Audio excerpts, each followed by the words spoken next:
The alarm clock rang at 5 in the morning, cutting through the silence of the small apartment on Chicago's East Side. Emily Sanders opened her eyes slowly, feeling her body heavy and a strange sensation of heat that didn't match the cold of June. She remained lying down for a few moments, staring at the peeling ceiling and listening to the distant noise of the first buses of the morning. "Mommy?" Lulu's sweet voice echoed from the next room, still sleepy. "Coming, sweetie," replied Emily, forcing her voice to sound normal while trying to get up. Her legs trembled, and she needed to lean on the wall to avoid falling. Something wasn't right.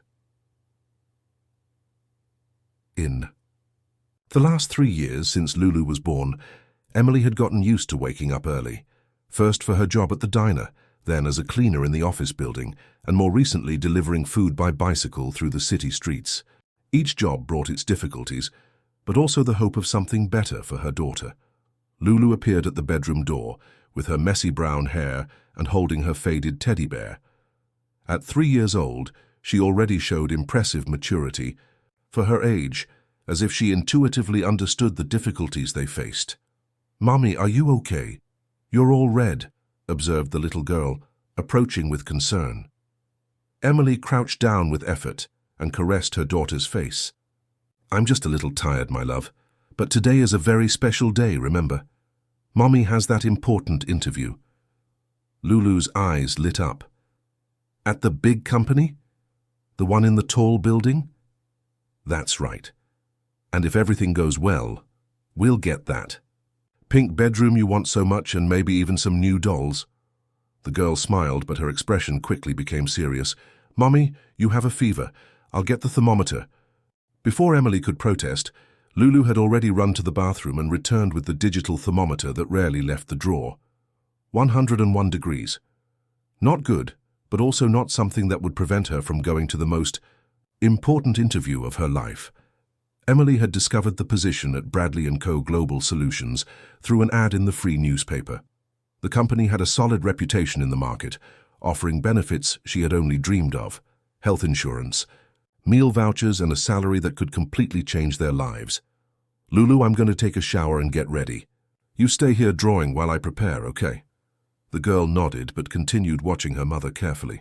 Emily tried to walk normally to the bathroom, but with each step she felt the world spinning slightly. She couldn't fail, not today.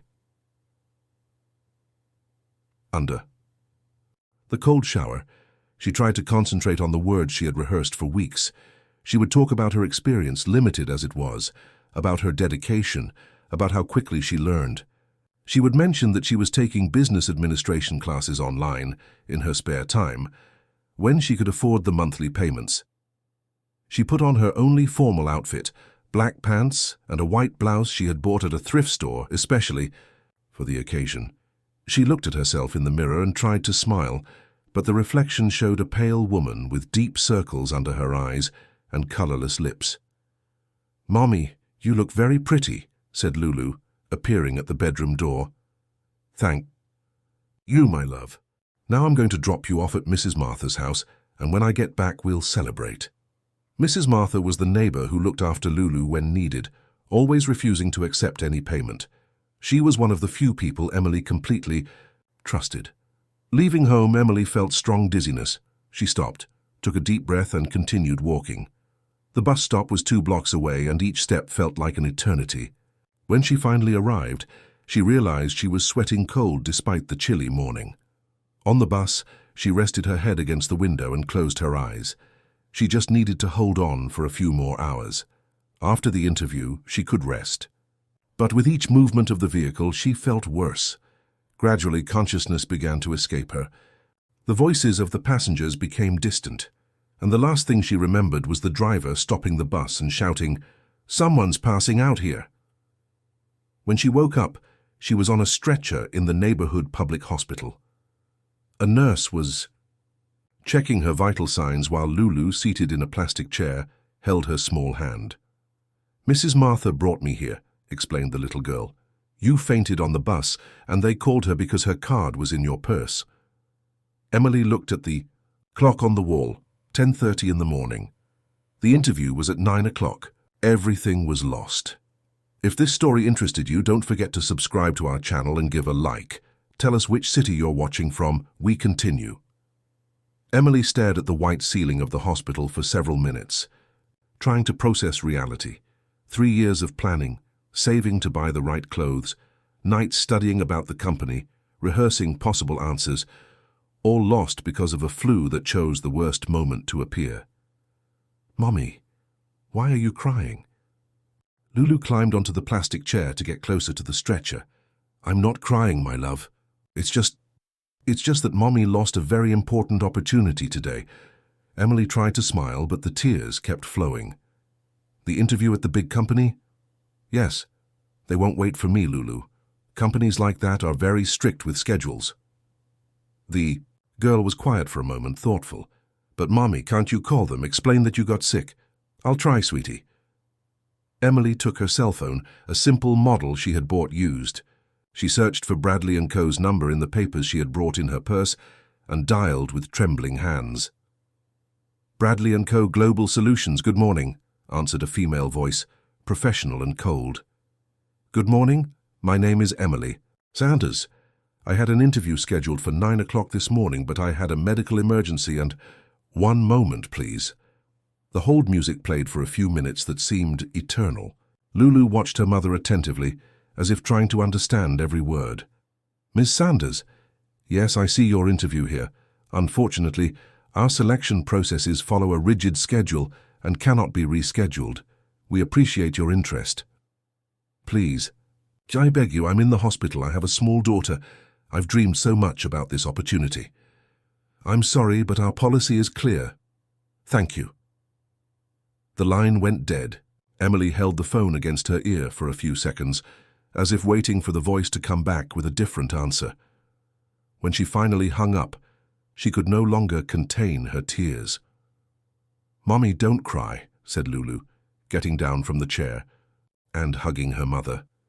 "You always told me that when one door closes, another opens. This time it's different, my love. This was our big chance."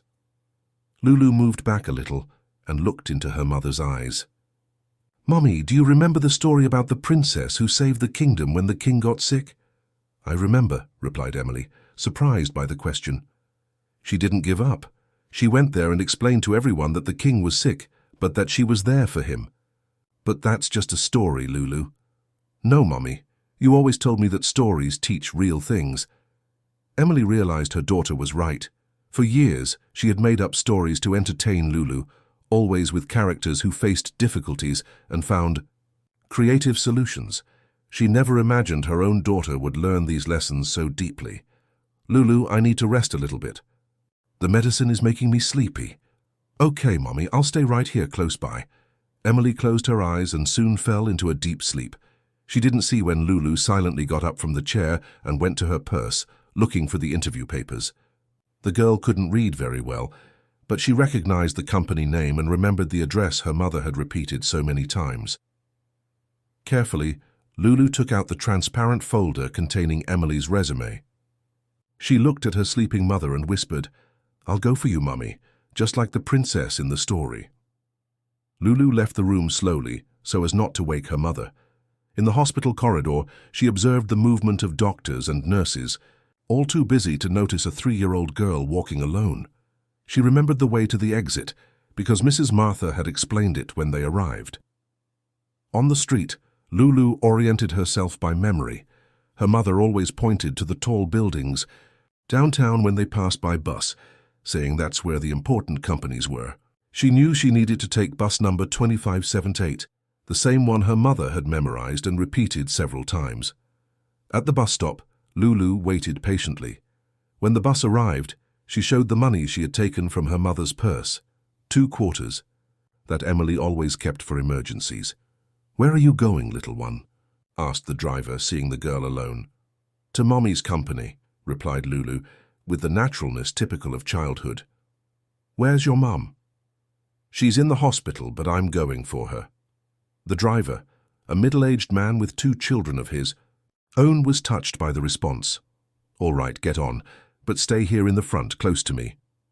During the journey, Lulu observed the city through the window, holding firmly to the folder with her mother's resume. She wasn't afraid. In the stories her mother told, princesses were always brave when they needed to save those they loved. The Bradley & Co. building stood imposingly on Michigan Avenue, with its mirrored glass facades reflecting Chicago's gray sky. Lulu got off the bus at the closest stop, holding her mother's resume folder against her chest. She wore her best dress, pink with small white flowers, and had tied her hair with the white ribbon she only used on special occasions. The entrance to the building was grand, with polished marble and uniformed security guards. Lulu hesitated for a moment, observing the movement of well-dressed people who entered and exited in a hurry. She took a deep breath and remembered her mother's words. Courage isn't not being afraid. It's doing what needs to be done even when you're afraid. "Excuse me, little girl, are you lost?" asked one of the security guards, approaching with a concerned expression. "No, sir.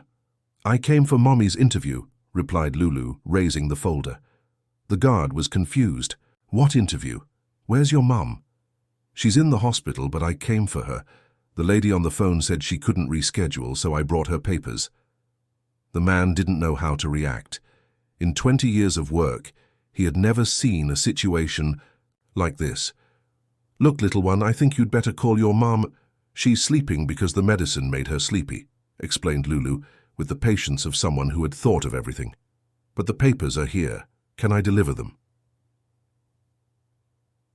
The guard looked around, seeing that the conversation was attracting attention from other people. "Come with me, I'll take you to reception." The entrance hall was even more impressive than Lulu had imagined. The ceiling was high with crystal chandeliers and the marble floor shone like a mirror. Behind the reception desk, a middle-aged woman, impeccably dressed, was typing on a computer. "Good morning," said Lulu, stretching to reach the counter. The receptionist took a few seconds to notice the girl's presence. When she lowered her gaze, she was surprised. "Hi, sweetie. Are you lost?" "No, Mom, I came for Mommy's interview.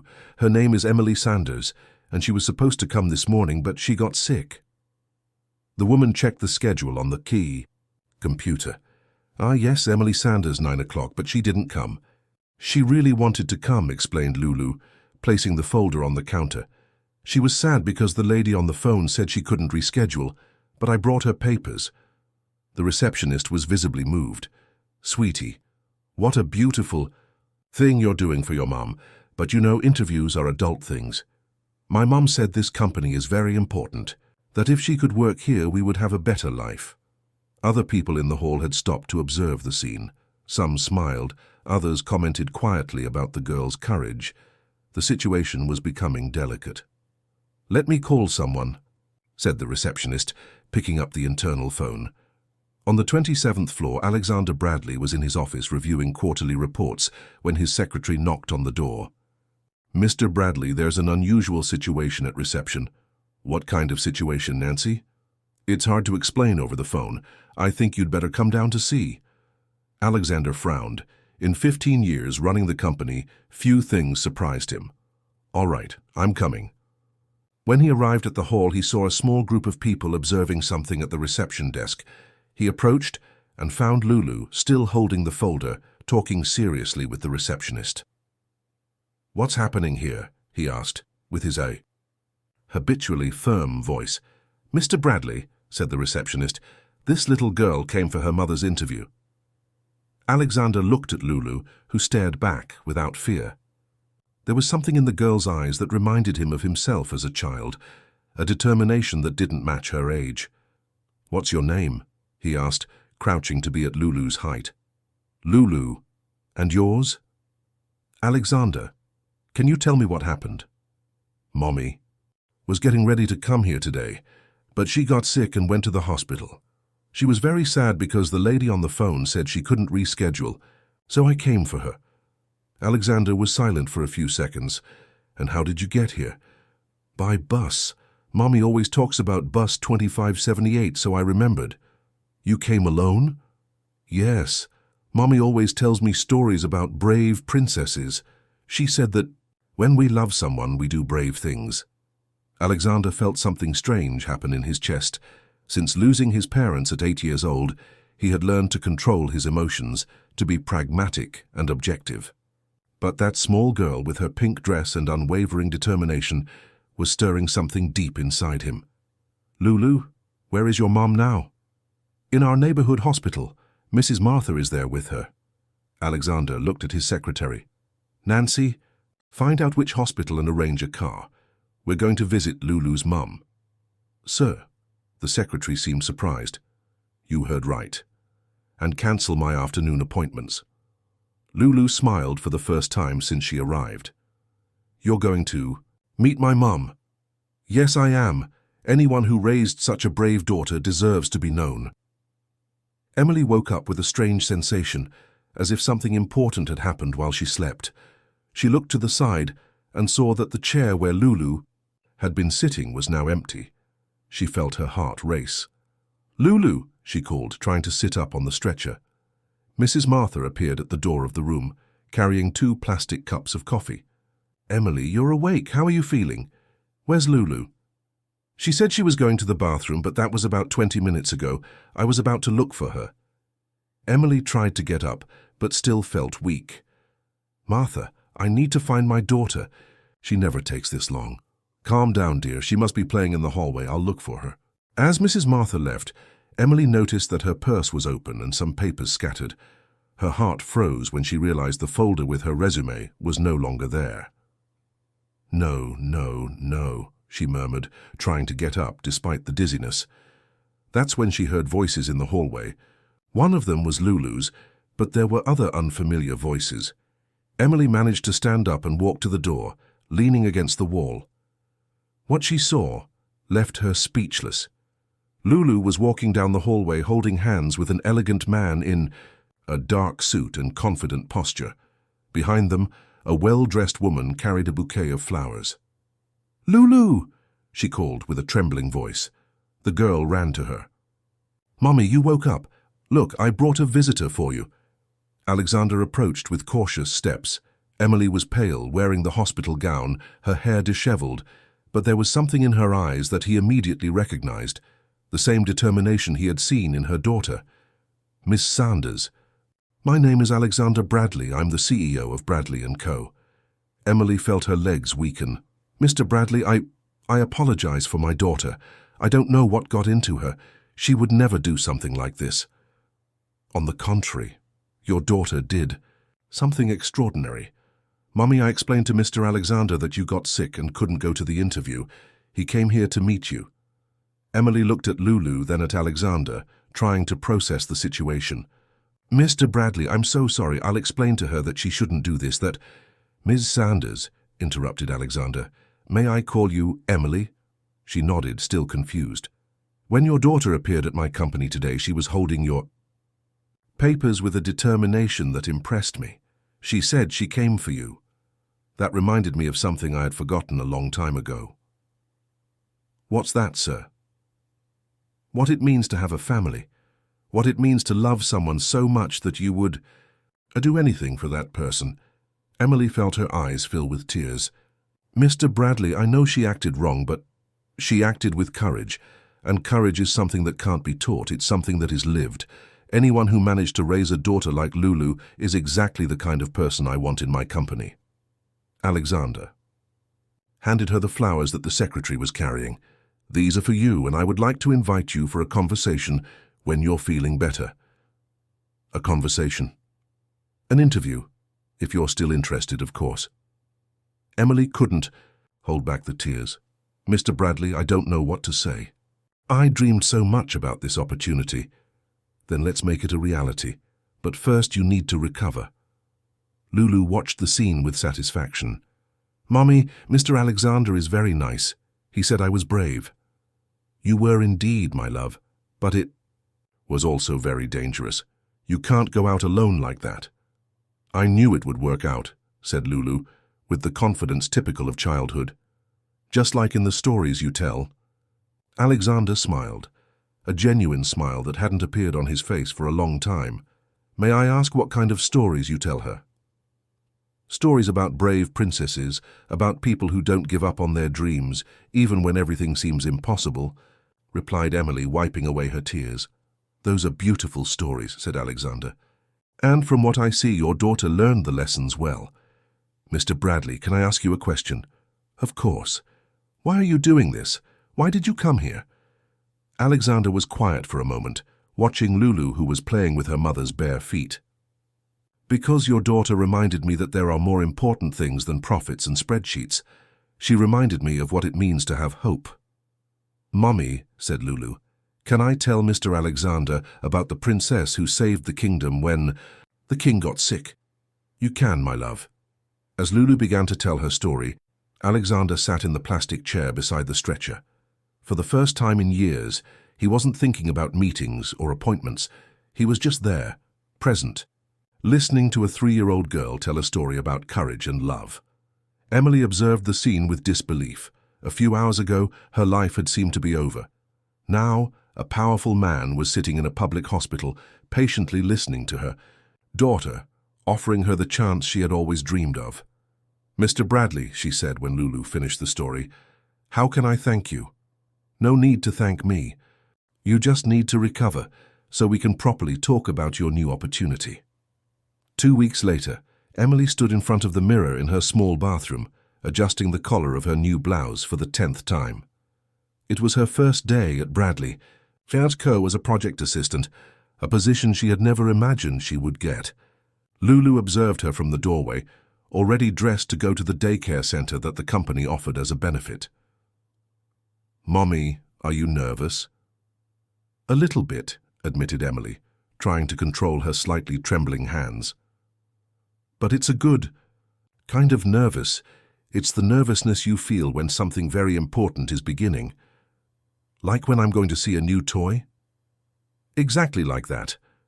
The interview with Alexander had taken place 3 days after their meeting at the hospital.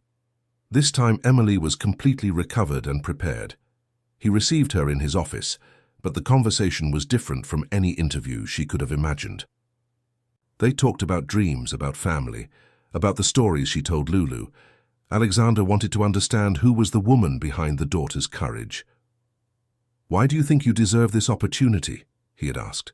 Because it's not just an opportunity for me, Mr. Bradley.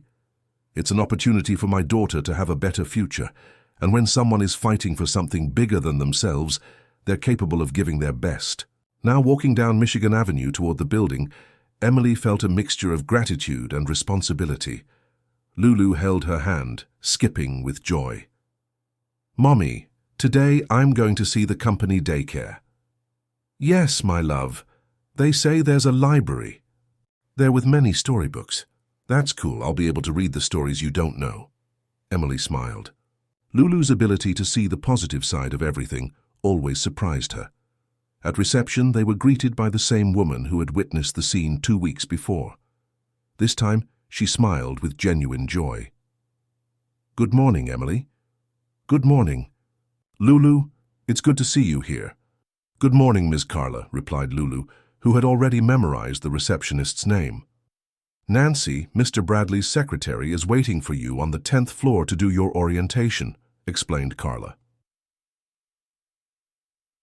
In the elevator, Emily looked at the distorted reflection in the metal doors. It still seemed unreal to be there, going up to work in one of Chicago's most respected companies.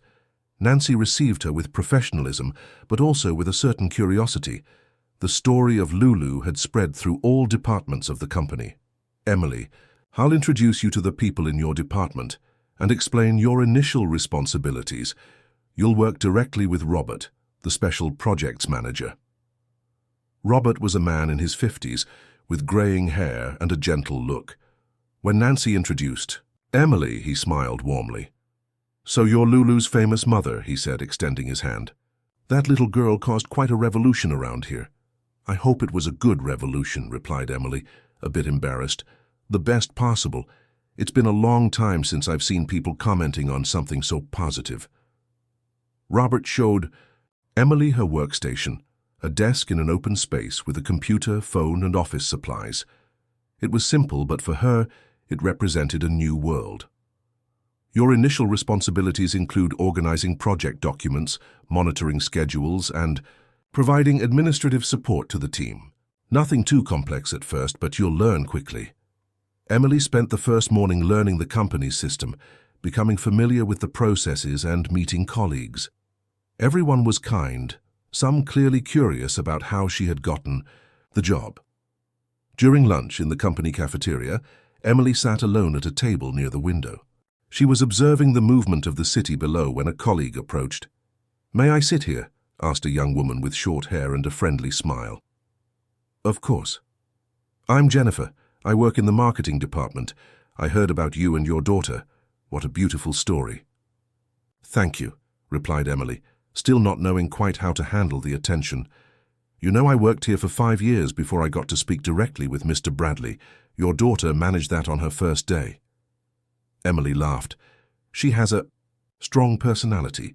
Sometimes I worry if that's good or bad." "It's definitely good. Courage is something rare these days." In the afternoon, Emily was organizing files when she received an internal phone call. "Emily, this is Nancy. Mr. Bradley would like to speak with you." Emily's heart raced. "Did something happen?" "Nothing bad. He just wants to know how your first day went." On the 27th floor, Emily knocked on Alexander's office door. The office was elegant, with an impressive view of the city and shelves full of books. "Come in, Emily. How was your first day?" "Very good, Mr. Bradley. Everyone has been very kind to me." "Great. And how is Lulu?" "She loved the daycare. She's already made 3 friends and said the librarian told a story about a dragon that became friends with the children." Alexander smiled. "She has an incredible imagination. She must have inherited it from you.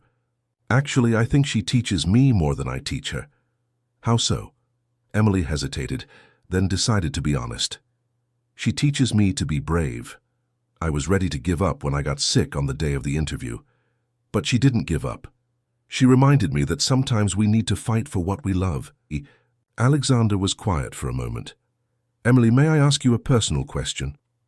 "Of course." "What do you expect from this job?" "Stability. Being able to give a better life to my daughter, and maybe discover what I'm capable of when I have a real opportunity. I believe you'll discover that very soon." When Emily left the office, Alexander stood looking out the window. It had been a long time since he had felt genuinely interested in an employee's well-being. But there was something special about that woman and her daughter that moved him in a way he couldn't explain. If this story interested you, don't forget to subscribe to our channel and give a like. Tell us which city you're watching from. We continue. 3 months had passed since Emily's first day at Bradley & Co. What began as a cautious adaptation had transformed into growing confidence. She arrived early, left last when necessary, and her simple but effective suggestions began to catch the attention of the entire team. It was a typical Friday when Lulu appeared at the office after daycare hours. It had become a tradition. Every Friday she visited her mother at work, winning over employees from all departments with her captivating personality. "Mommy, can I draw at your desk today?" asked Lulu, carrying a pink backpack full of colored pencils. "Yes, my love, but stay quiet because Mommy needs to finish a report." Lulu settled into an extra chair next to Emily's desk, spreading papers and beginning to draw. Other employees passed by and greeted the girl, who always responded with a radiant smile. "Lulu, what are you drawing today?" asked Robert, stopping at the desk. "I'm drawing the company," she replied, showing the paper. "Look, this is the tall building, this is Mommy working, and this is Mr. Alexander smiling." Robert laughed. "Why is Mr. Alexander smiling in your drawing?" "Because he always smiles when he sees Mommy." Emily felt her face heat up. "Lulu, it's not quite like that." "Yes, it is, Mommy. Last week he smiled 3 times when you talked." Robert looked at Emily with an amused expression. "Well, I'll leave you to finish your work. Lulu, if you need more paper, there's some in the drawer." When Robert walked away, Emily crouched down to be at Lulu's height. "My love, you can't say things like that to people." "But it's true, Mommy. Mr. Alexander likes you, just like the prince in the stories likes the princess. Lulu, real life is different from stories." "No, it's not," said the girl with conviction. "Stories teach about real life. You always told me that." Emily sighed. How to explain to a 3-year-old child the complexities of professional and personal relationships? At that moment, Alexander appeared in the department. It wasn't uncommon for him to make his rounds through the floors, but lately his visits to the 10th floor had become more frequent. "Good afternoon, everyone," he said, greeting the team. "Emily, can I talk to you for a minute?" "Of course, Mr. Bradley."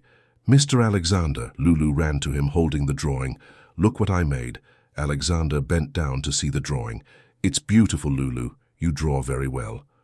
"Thank you. Can I tell you something?" "Of course." Lulu moved closer and whispered, but loud enough for Emily to hear. "Mommy said you're very smart and kind." Alexander looked at Emily, who was visibly embarrassed. "Your mum said that?" "She did. And I think—" "You like her too." "Lulu," Emily quickly intervened. "I'm sorry, Mr. Bradley. Kids say anything." "It's no problem," replied Alexander with a genuine smile. "I do like your mom. She's a very special person." The comment left Emily even more embarrassed, but also with a strange feeling in her chest. "Lulu, how about going to Ms. Nancy's office? She said she has some new books for you to see," suggested Alexander. "Can I, Mummy?" "You can go, my love." When Lulu left, Alexander and Emily were alone among the office desks. He seemed to want to say something, but hesitated.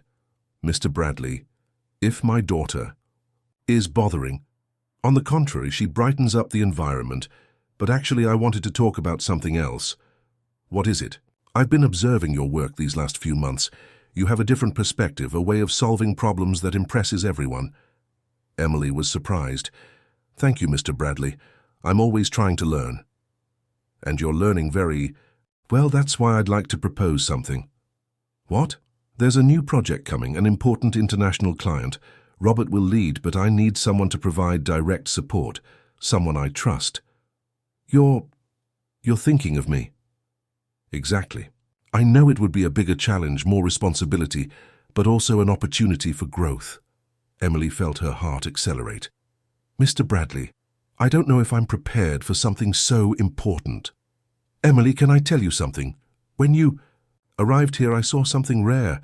I saw someone who wasn't afraid to work hard, who wasn't intimidated by challenges. Your daughter wasn't brave by accident. She learned that from you." I don't know what to say." "Say you'll accept the challenge."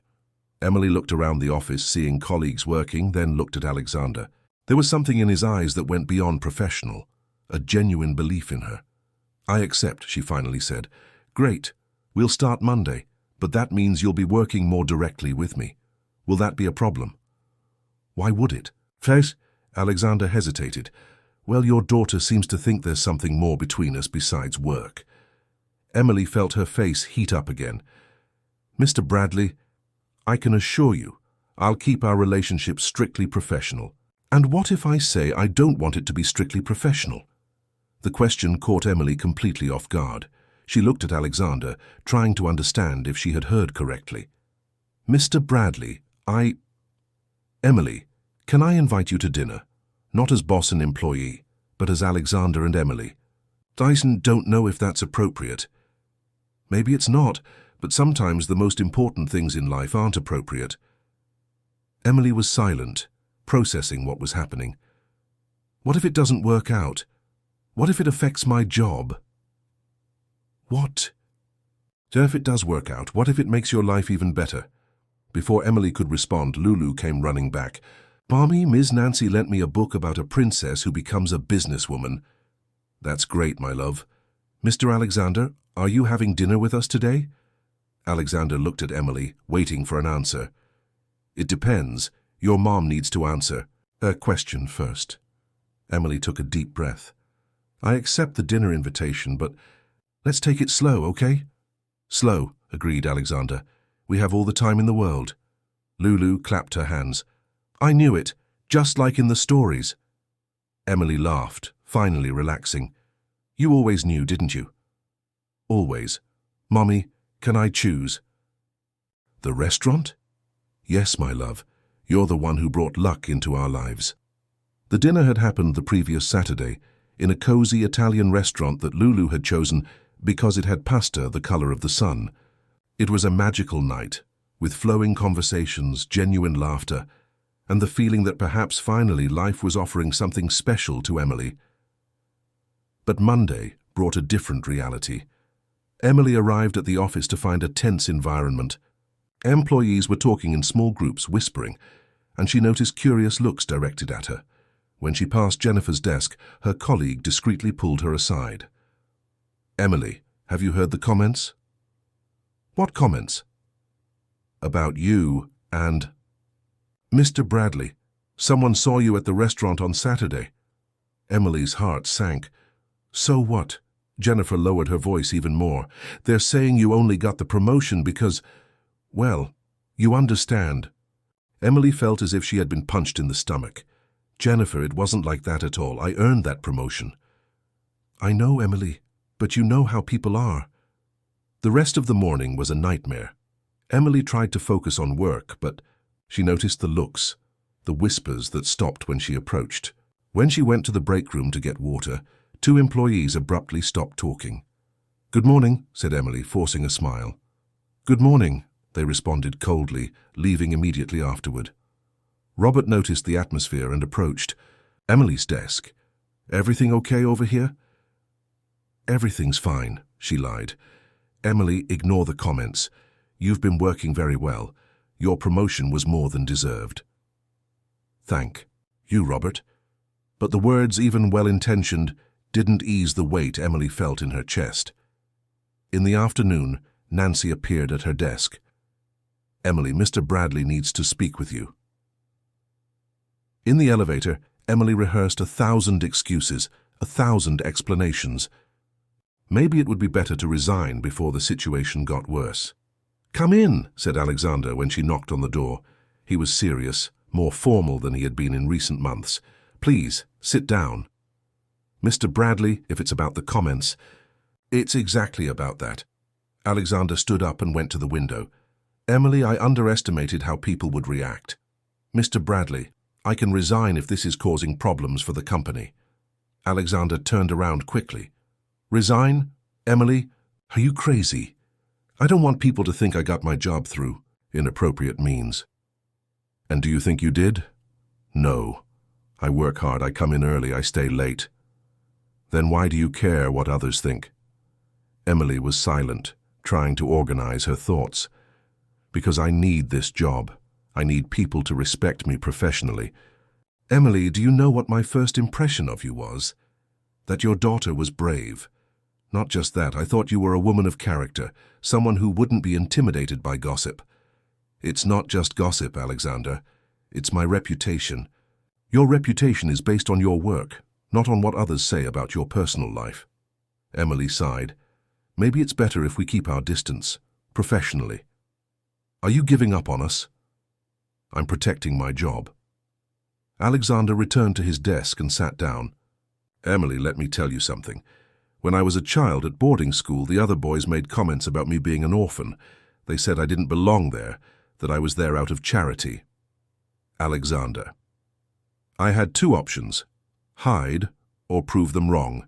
I chose to prove them wrong, and it was the best decision I ever made. But this is different. It's the same thing. You can hide or you can show everyone that you deserve to be here." Emily was about to respond when Alexander's phone rang. It was Nancy with a worried voice. "Mr. Bradley, you need to come down to the daycare. Something happened with Lulu." Emily's blood froze. "What happened?" "I don't know the details. Let's go down." At the daycare, they found Lulu sitting in a small chair, with the caregiver beside her. The girl had a sad expression that Emily rarely saw. "Lulu, what happened, my love?" "Mommy, Tommy said you're not good, that you only work here because you're the boss's girlfriend." Emily felt the world spin. "Lulu, I told him it's not true, that you're the best mommy in the world and you work very hard. But he kept saying it, so I pushed him. Lulu, you can't push your friends." But he was saying bad things about you. Alexander knelt in front of Lulu. "Lulu, do you know why your mom works at our company?" "Because she's smart and hard-working." "Exactly, and nothing anyone says will change that. But why do they say bad things about Mommy?" Alexander looked at Emily, then back at Lulu. "Sometimes, when people don't understand how others achieve good things, they make up bad explanations. Like the dragon in the story who was jealous of the princess. Exactly like the dragon. And what did the princess do? She continued to be brave and proved that she deserved all the good things she had. Lulu nodded, appearing to understand. "Mommy, are you going to continue being brave?" Emily looked at her daughter, then at Alexander. "Yes, I will, my love." "And will you continue working here?" "I will." "And can Mr. Alexander continue being our friend?" Emily hesitated. Alexander answered for her. "Always, Lulu, always." On the way back to the office, Emily stopped Alexander in the elevator. "Thank you." "For what?" "For reminding me who I am." "And who are you?" "Someone who doesn't give up. Someone who fights for what's right." Alexander smiled. "That's the Emily I know, but let's take it slow at the company, until things calm down." "I agree, but I won't pretend I don't care about you." "Neither will I." When the elevator doors opened, Emily took a deep breath and walked back to her desk. She wasn't going to hide. She wasn't going to give up. She would prove one day at a time that she deserved to be there. 2 weeks had passed since the incident at the daycare, and Emily had adopted a different approach. She arrived even earlier, worked with doubled focus, and treated everyone with courteous but distant professionalism. The malicious comments had decreased, but she felt she needed to prove something bigger. The opportunity came in the form of a critical project. The German company Hoffmann Industries was considering an important partnership with Bradley & Co., but there were complications. The German representative, Klaus Weber, was known for his rigidity and attention to detail. "Emily," said Robert on a Monday morning, "Mr. Bradley wants you as the main assistant for the presentation to the Germans." "Me, but Robert, it's a very important project, maybe someone with more experience." "Emily, you have something that experience doesn't teach, intuition for solving problems, and the Germans value efficiency above all else." In the planning meeting, Alexander explained the situation.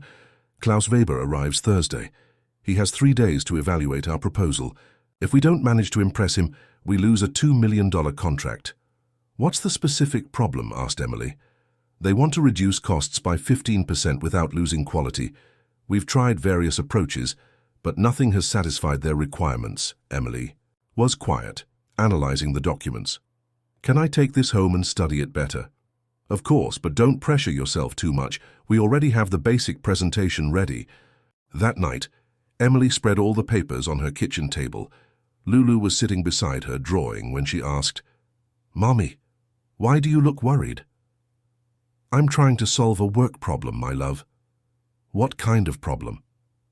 "Some people from another country want to buy something from our company, but they want to pay less money." Lulu stopped drawing. "Like when I want to buy a toy but only have half the money?" "More or less like that." "And then you teach me to save coins until I can buy it, or to choose a toy that costs less but is still nice." Emily stopped writing and looked at her daughter. "Lulu, you're a genius." "I am. You just gave me an idea." Emily spent the whole night working on an alternative proposal. Instead of trying to reduce costs in existing processes, she suggested a modular approach. The German company could choose the services they really needed, creating a customized package. The next morning, she arrived at the office with a new presentation. Robert was impressed. "Emily, this is brilliant. You transformed the problem into an opportunity." "Do you think it can work?" "We'll find out. I need to show this to Mr. Bradley." In Alexander's office, Emily explained her idea. He listened, with growing attention. "Emily, where did this approach come from?" "From my daughter, actually. She reminded me that sometimes the solution isn't to make the same thing cheaper, but to do something different that meets the needs." "Impressive. We'll use your proposal as the basis for the presentation." Thursday arrived with a palpable tension in the office. Klaus Weber was a tall, serious man who spoke English with a heavy accent and asked direct questions. During the presentation, Alexander led, Robert provided technical support, and Emily was responsible for the operational part. When Klaus began to question the costs, Emily took the lead. "Mr. Weber, I understand your concern with costs, but I'd like to propose a different perspective." Klaus looked at her with interest. "What perspective?"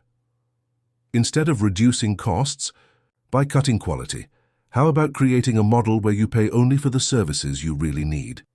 Emily explained the modular approach with confidence, using practical examples and concrete numbers. Klaus asked pointed questions, and she answered with precision. Interesting, Klaus finally said.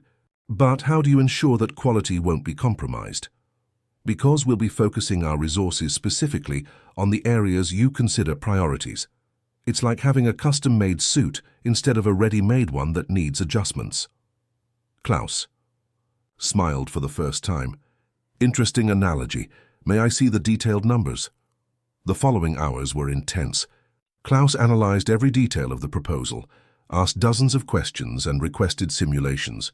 Emily was always ready with answers or committed to quickly finding specific information. At the end of the day, Klaus stood up and extended his hand to Alexander. Mr. Bradley, you have a very solid proposal. Thank you, Mr. Weber, but I want to make it clear that what impressed me most was Ms. Emily's approach. She transformed a problem into a business opportunity. Alexander looked at Emily with pride. She is truly special. I would like to have her as our main contact on this project. It would be an honor, replied Emily. When Klaus left, the office exploded in applause. Colleagues who had been cold to Emily approached to congratulate her. Emily, you were amazing, said Jennifer. Thank you. I think we all owe you an apology. You proved you deserved to be here. I didn't need to prove anything to anyone, Emily replied calmly. I just needed to prove it to myself. That night, Alexander invited Emily to dinner. This time she accepted, without hesitating. I'm proud of you, he said during dinner. Thank you, but you know what makes me happiest? What? That Lulu saw that Mommy is capable of big things, that hard work and honesty always win. She always knew that. Maybe.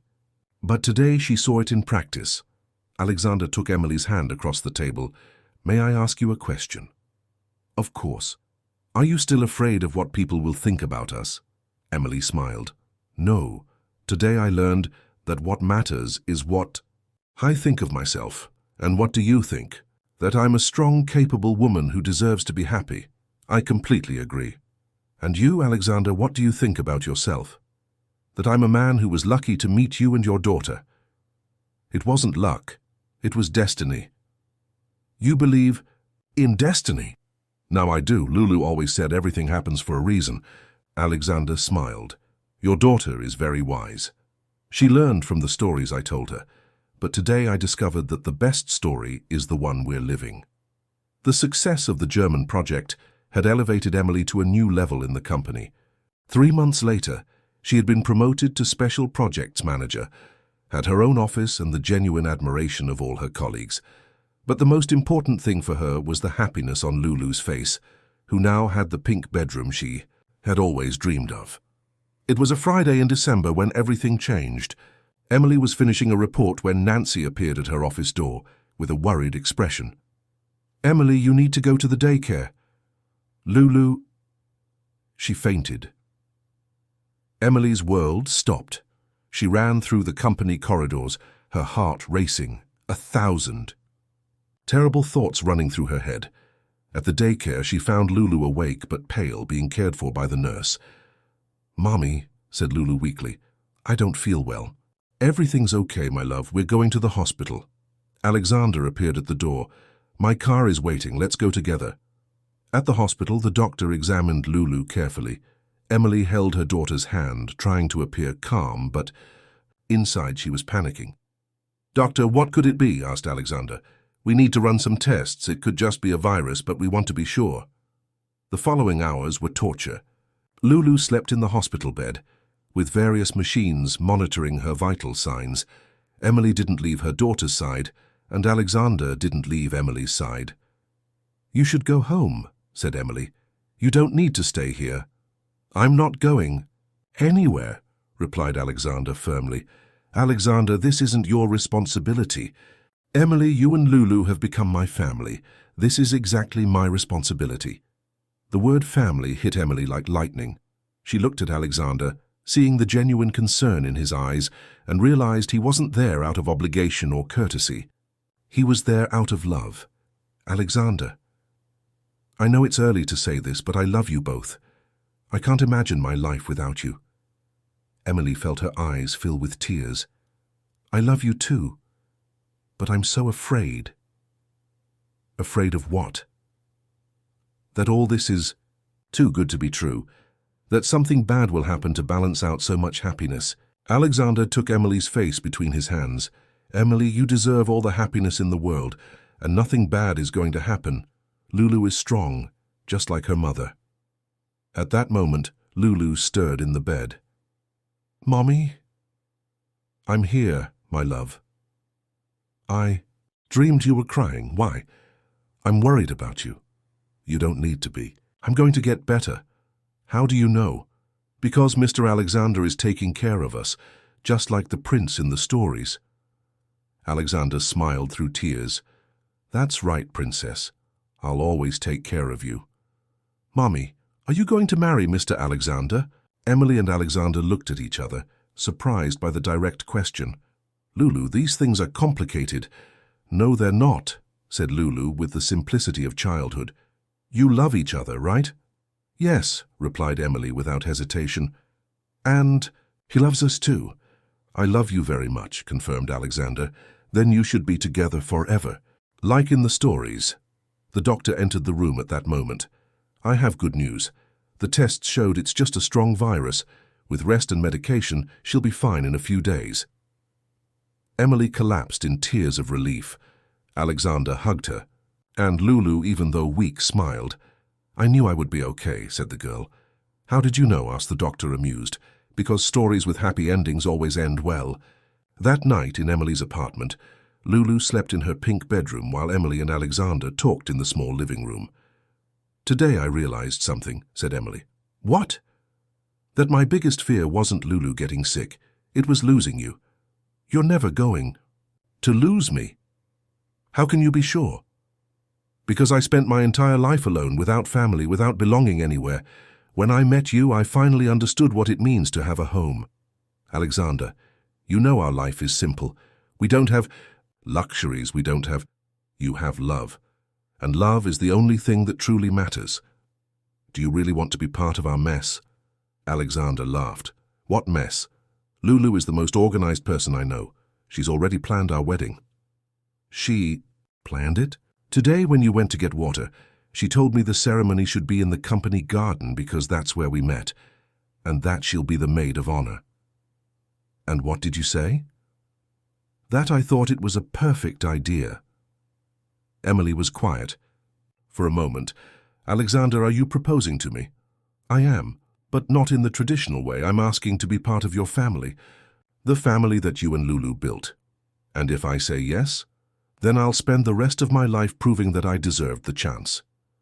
"You've already proven it," said Emily, kissing him softly. "Mommy?" Lulu's voice echoed from the bedroom. "I'm coming, my love." "Have you decided about the wedding yet?" Emily and Alexander laughed. "Yes, we have," replied Emily. "Good. Can I start planning? I thought about a decoration with pink flowers and—" "Lulu, you should be sleeping," said Alexander, going to the bedroom. "I'm too excited to sleep. I'm finally going to have a daddy." The word daddy made Alexander's heart stop. He looked at Emily, who nodded with a smile. "You really want me to be your dad?" "I do. Can you tell me stories too?" "I can, but your favorite stories are the ones your mom tells." "Now we'll have two people to tell stories." "That's right," said Emily, entering the bedroom. "But now you need to sleep." "Can I sleep here in the middle of you two like a real family?" Alexander looked at Emily questioningly. She smiled and nodded. "Yes, my love." As Lulu settled between them, Alexander realized his life had completely changed. He was no longer a lonely man, focused only on work. He was part of a family. He had people who loved him and who depended on him. "Mommy," whispered Lulu, almost asleep. "What is it?" "This is the best story you've ever told." "Which story?" "Ours. The story of the brave mommy, the girl who wasn't afraid, and the man who learned to love." Emily looked at Alexander, who was smiling with eyes full of tears. "You know what's even better," said Emily. "What?" "This story is just beginning. 6 months later, Bradley & Co. was celebrating its best fiscal year in history. The ballroom of the five-star hotel was filled with employees, important clients and business partners. Emily, now director of special projects, wore an elegant navy blue dress and smiled as she received congratulations from colleagues. Lulu, now 4 years old, was sitting in the front row, wearing a pink dress with ruffles, her hair held back with a small tiara that Alexander had bought especially for the occasion.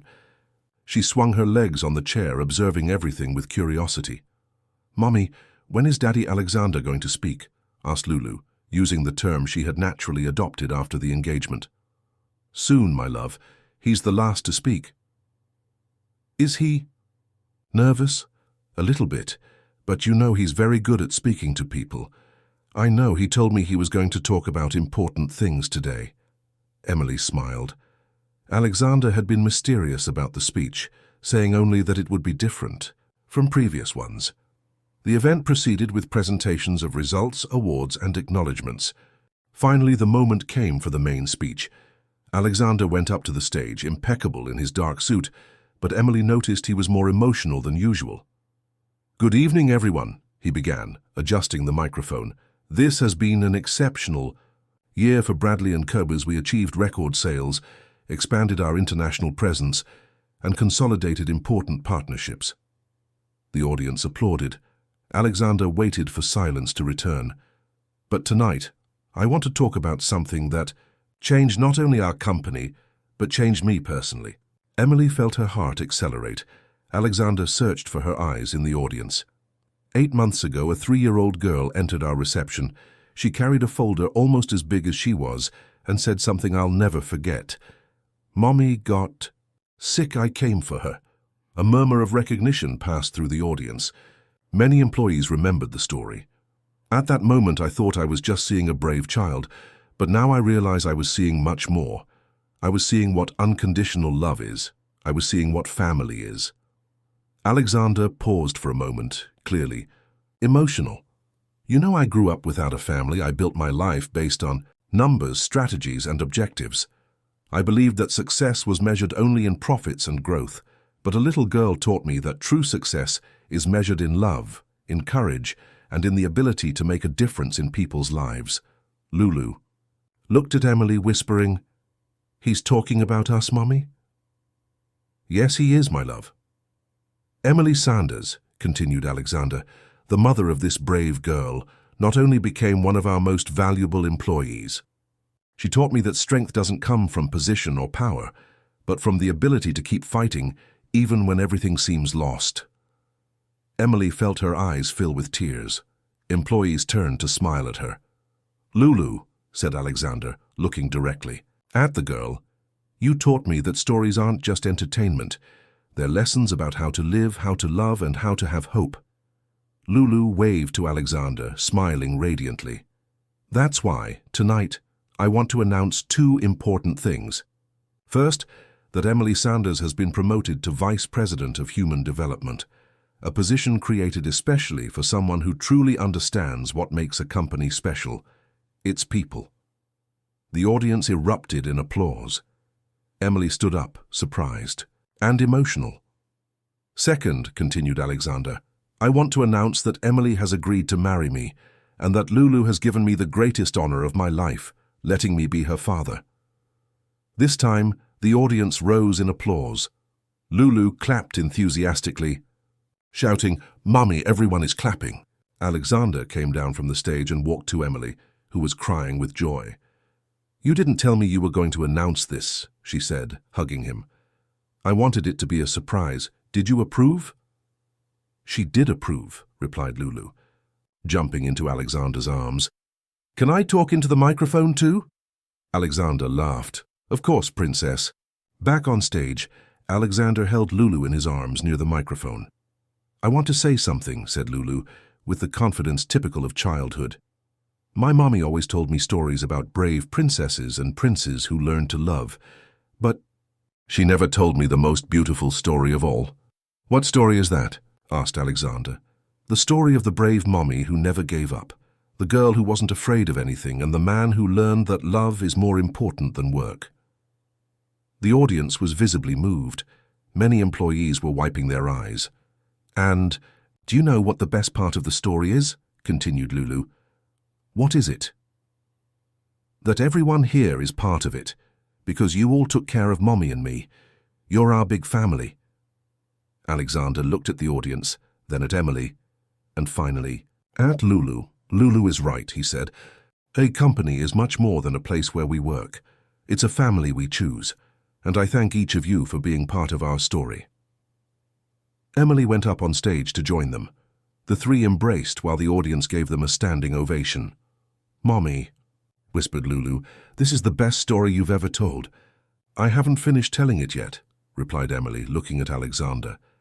"And how will it end?" he asked. "With a beautiful wedding, a happy family, and many adventures ahead." "Can I suggest something?" said Lulu. "Of course, my love." "How about ending with, and they lived happily ever after?" Alexander and Emily laughed. "Perfect," said Alexander, "and they lived happily ever after." 3 months later, in the company garden, exactly as Lulu had planned, Emily and Alexander were married. The little girl who once entered an enormous building alone carrying her mother's dreams now walked down the aisle scattering rose petals, radiant with happiness. When the officiant asked if Alexander accepted Emily as his wife, he responded, "I accept her and her daughter as my family." When he asked if Emily accepted Alexander as her husband, she replied, "I accept the man who taught me that dreams can become reality." And when he asked if Lulu accepted Alexander as her father, she shouted, "I do, and can I call him Daddy now?" Everyone laughed, including the officiant. "Yes, you can," said Alexander, picking Lulu up, "forever." That night, in the apartment that was now officially theirs, Lulu asked Emily to tell one last story before sleeping. "What story do you want to hear?" "Our story, from the beginning." Once upon a time, there was a mother who worked very hard to give the best to her daughter. "Mommy," interrupted Lulu, "does this story have an end?" "No, my love, the best stories never end. They just begin new chapters." "So tomorrow we'll start a new chapter." "Exactly. A chapter about a family that loves each other and will have many adventures together." "What adventures?" "Oh, you'll discover that by living. The best adventures are those we don't know how they'll end." Lulu smiled, settling between Emily and Alexander. "Good night, Mommy." "Good night, Daddy." "Good night, Princess," they responded in unison. And so the girl who once had the courage to do the impossible slept peacefully.